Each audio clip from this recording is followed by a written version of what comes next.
The moment that Jack's words were heard by Ben, his expression darkened. Whatever Jack wanted was far higher. If he lost this bet, he would surely lose more than just a few dollars. Currently, he was holding a few shares in his father's companies. He was given these shares so that he could attend meetings and hold a good position in these companies. Then, at the end of the day, he would start learning the ropes before his father retires. The more benefits he brings to the company, the more shares his father entrusted him to. So, for him to give away the shares, he surely would make a big loss that would surely make his father angry.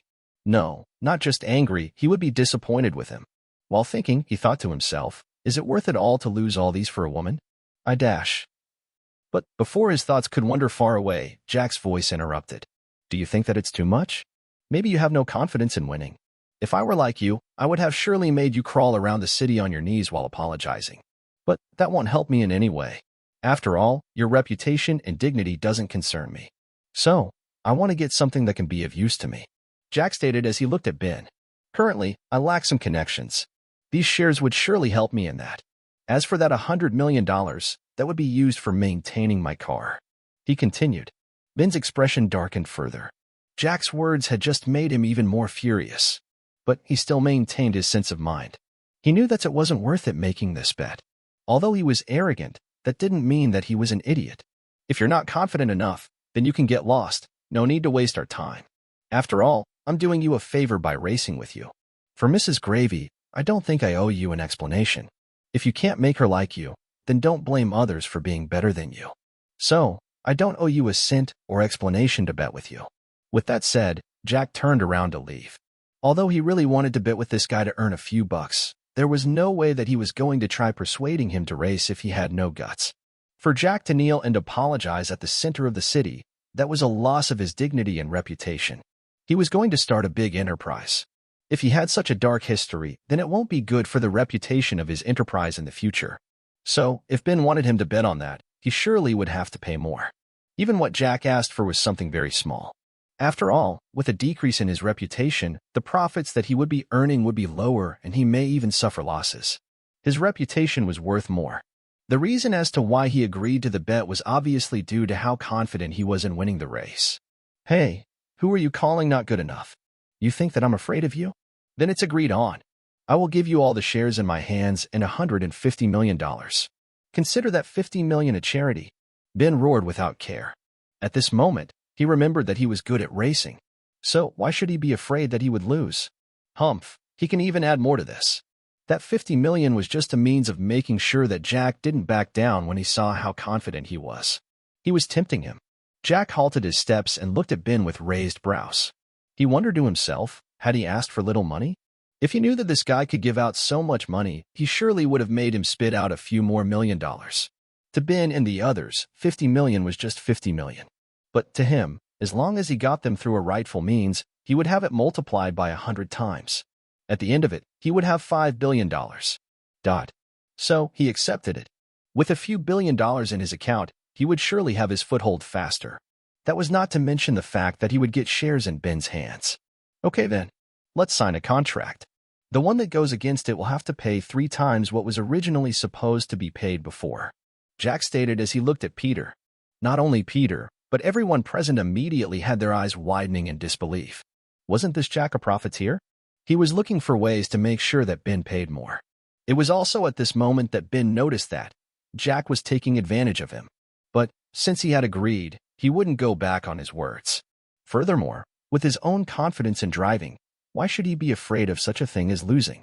Okay, let's sign the contract. And I want the condition of one violating the contract to be that if one is asked to pay, and there's a more than 10 seconds of hesitation, it would be seen as violation of the contract. Ben stated. He knew that, since Jack had a good relationship with Celine, he surely wouldn't want his image to be destroyed in her presence. So, it was likely that he would hesitate. That hesitation was what he wanted. When Jack heard his words, he immediately revealed a shallow, cold smile. He then thought to himself, maybe I'm not the only one who thinks that the price paid for my reputation is so small after all. Okay, but I have a question here. Triple your current shares. If you will give me all the shares in your hands after losing the bet, how are you going to triple it after violating the contract? Jack asked curiously. Ben was surprised as he hadn't thought of this. But After a moment of thinking, he said, I'll just compensate you with my property. You sure are confident that your fixed assets are worth double the price of the shares in your hands? Jack asked with raised brows. He could already see that this guy was trying to look for a loophole here. If the shares in his hands were worth $1 billion, he would have to have assets worth at least $2 billion. Was that possible? Considering that he owned no company at all, he only had shares, it was obvious that there was no way that the assets in his hands would reach such a big amount. Seeing that he was caught, Ben frowned for a moment. He gritted his teeth and said, I will ask part of the shares from my father. Jack wasn't the only one that was surprised by Ben's courage. William and the others were also surprised. After a moment, they smiled, thinking how this guy was going to be reduced to nothing in half an hour at most. Okay then. But your old man has to give his word. Otherwise, there's no way that the condition is valid. Jack reminded. Upon hearing this, even Ben became flustered. He knew that there was no way that his father would agree to this. So he only gritted his teeth and said venomously, You're going too far. Then, remove this condition. A person has to pay up according to the agreement. If not, he would be sued by the legal department of off-track racers. Ben had seen that he was falling into a disadvantage. At the end of it all, he decided to take back his words. Anyway, they hadn't signed a contract yet. Jack's impression of Ben improved by 0.0001%. It seemed that this guy knew when to give up when things went too far for him to manage. So, he didn't try taunting him. What he was going to lose was already enough to make him suffer for a good while. But if he dared to come and look for trouble, Jack would surely not let him off the hook. So, his and Ben's bets were out of the way. But there were others that needed to benefit from this, right? Can you make a bet with us? We don't want that much. Just $5 million for each of us if you lose the race. We're only 16. That would bring a total of $80 million. That amount is only pocket change to young Master Ben, right? William quipped. Ben frowned. He then thought to himself, why were these people too confident? But I can't lose. It won't hurt to have a few people kneeling at the center of the city. So he immediately agreed to the bet. This made the group so ecstatic. They were looking forward to earning some dollars, free dollars. All they had to do was sit there, wait for Jack to win the race before receiving their money. Although they were all from big families, their monthly allowance was only in hundred thousands, while William and the four was about $1 million in 2 months, which was the same as $500,000 a month. Of course, this money was monitored. If they spent it recklessly, their allowance for the next month would be reduced. If they earned $5 million each, they would end up with enough money to spend on better sports cars. Once they added the amount that they were saving, they would be driving better cars. Just this thought made their blood boil as they hungrily stared at Ben. Their gazes intimidated Ben. He wondered what had gotten into these guys and that they looked like they wanted to swallow him. Boss, you have to see this. A flunky hurried towards Ben and showed him a video. Looking at the video, Ben's expression changed drastically. The video was one that showed Jack's car during the race on Friday. Although it was recorded, since Jack didn't allow for his image to be posted, it only showed his back and not his face. Looking at the back that looked familiar, Ben looked at Jack for a moment and wondered to himself, am I being played here? Ben felt that there was something fishy here. After all, from the way that these guys were confident and the way that there was a sense of familiarity coming from Jack after he had watched the video, he began being skeptical about this race. He wondered where their confidence was coming from. But after a moment of thinking, he couldn't find a single clue about it. In the end, he could only bite the bullet as they had already signed the contract. Let's get going, he said to his flunkies after returning the phone to its owner. And with that, he headed towards the area where those that were participating in racing parked their cars. Jack and the others had nothing to do at the office. So, they too headed towards the parking lot. The race would be a one-on-one. So, the preparations would be completed in at most 10 minutes. At this moment, a crowd had already formed at the spectators' stands. These people had rushed here upon hearing that the young masters of Inchoate were going to race. So, there was a big crowd. However, most of them were wondering if the driving deity Jack would be present on this day. They had watched the videos. Although they didn't show his face, just from the fact that he was with the young masters, it was obvious that they knew each other. Do you know who organized this race? Yeah, I heard that this is a race between the younger generation of Blue City and Inchoate City. What? You mean that Ben is here again? That bastard is always looking for a way to embarrass our young masters. Humph, you guys don't know a thing.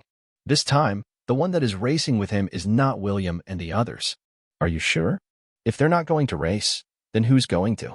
I think that you're new to racing competitions, right? You haven't heard that our Inchoate City has an expert in driving? Really? Why haven't I heard about him yet? Maybe because you were deaf? Hey, since when did I become deaf? If I were deaf, how would I be hearing you? Maybe you don't understand what I'm trying to say? Of course, how am I supposed to understand the rubbish that you're talking? You better get back to kindergarten so that you can learn how to speak well. You, how dare you insult me? When did I insult you? I'm saying the truth.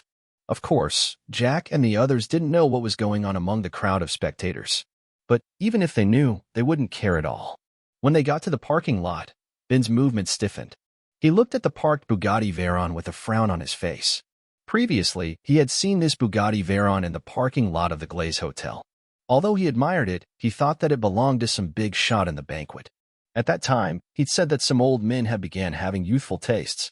But on seeing the Bugatti Veyron here, he could guess that the owner of this car wasn't an old man but a youngster. Now, he wondered what youngster owned this car. According to his memories, there was no youngster from Blue City or Inchoate City that could afford the car. So he turned to one of his flunkies and said, "Go around and ask who the owner of this car is." Even he was interested in such a car. He may make a request to drive it. He was sure that the owner of the cat wouldn't dare to deny him, right? Just as he was expecting his flunky to rush out and ask about the owner of the car, he heard William's excited voice. "Jack, are you going to drive the Bugatti Veyron? Ain't that going to be an overkill?" He frowned. This car belonged to Jack? At this moment, his heart skipped a beat. He knew that this car wasn't like those that were priced at 10 million and below. This was a car of at least 30 million. The price wasn't just for show. This car had a good engine, better acceleration, higher maximum speed, and so on. If he could drive this car, he was sure that nobody would manage to beat him. But now, his opponent was the owner of this car. But at the same time, he began being skeptical about Jack's background. Not only did he know Celine, whose background was deep, but his own car was a customized version of Bugatti Veyron. According to what he could see, it should cost at least $50 million. Had he just said that he was giving out $50 million to Jack for charity? No wonder he said that the $100 million that he was asking for were to be used for maintaining the car. This implied that he was going to use this car in racing. He sensed danger. So, before Jack could reply, he shouted, "That won't happen. If you use this car, that would be cheating. We have to use the same type of car so that we can compete on our driving skills." Ha ha ha. Look at you, young Master Ben. How's this cheating? This is Jack using his own money to get a good car for racing. He used his own abilities here. How can that be called cheating? Luke laughed out. "Young Master Ben, I'm pretty sure that if this Bugatti Veyron was your car, you would have insisted on how right it was for you to use it in racing, right?"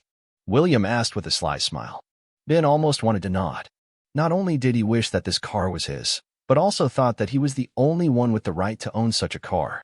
But at the last moment, he managed to rein in his impulse and snorted while looking at Jack. "There's no need for you to stare at me like that. You can choose whatever car you want us to use in racing," Jack stated. His skills were good enough to deal with this amateur as long as the difference between the cars wasn't big. Ben's expression lightened a little. He thought, if this was where you got your confidence from, now that it's out of the way, let me see what you'll do after I defeat you in the race. Ben decided that they would use Ferrari cars. There were 3 Mansory Ferrari Roma. These cars were worth at least $2 million if the customization costs were added. Ben took a red one and Jack took a blue one before driving to the starting line. They were going to wait for 5 minutes before the race began. Upon seeing the cars, the crowd immediately began cheering. But of course, they mostly cheered for Inchoate City. The moment that they heard that the blue Ferrari Roma was the one that represented Inchoate City, they cheered even louder. In 5 minutes, the screen dropped as usual. The countdown began as the engines of the 2 cars began revving madly. Jack was seated with William this time. Although he had been here before, he had yet to memorize the patterns of the road. So he needed someone that could help him in the issue of guiding him on what bend came next. If he had come with his Bentley Continental GT, he wouldn't have to go through all this trouble considering the fact that his Bentley Continental GT had a map. William was ecstatic to have volunteered first. After all, he had seen the replay on how Jack drove the car. In turn, this time, he was going to experience it firsthand. For the first time, he was glad that George wasn't present. Otherwise, he surely would have lost the chance. The moment that the countdown ended, both vehicles rushed forward. Since there were only 2 cars racing this time, they had the same starting point. The cars only differed when it came to customization. but in terms of speed of acceleration, they were all the same. So they began by matching each other.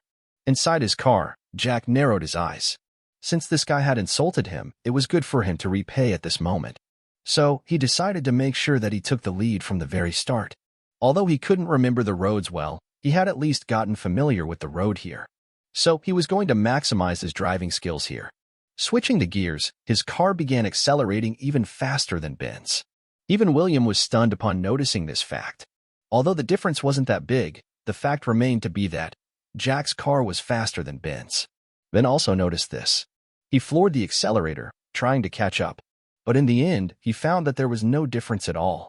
Jack's car was gaining distance, and so was the gap between them. It had already began expanding. When they reached a corner, Ben was expecting to overtake Jack here due to his good driving skills. In the end, Jack's car didn't reduce its speed at all. It made a drift, and the tires on one side were lifted off the ground by a few centimeters. Compared to the previous time, Jack could be said to have made a better drift. After all, last time, the tires rose in such a way that it seemed that the car was about to be overturned. Ben, on the other hand, was forced to reduce his speed by a lot to get past this sharp bend. By the time that he accelerated, he found that the gap between them had already been enlarged to over 150 meters. And that was just the beginning. For the first time, Ben experienced what was called professional driving, as, just after a few corners, he couldn't see Jack's taillights at all. With that, the pride that he'd been having all these years about being the best driver of the current younger generation was crushed into smithereens. His eyes lost light as he drove. He had tried catching up but was forced to give up racing. Now, he was only going to complete the race, nothing else. On the other hand, he could already see the shares in his hands slipping away. No, it wasn't slipping away. He had given it away with both hands. After all, by now, he already knew who Jack was. He had actually decided to compete with a person that was given a title in racing. He decided to compete with the driving deity Jack.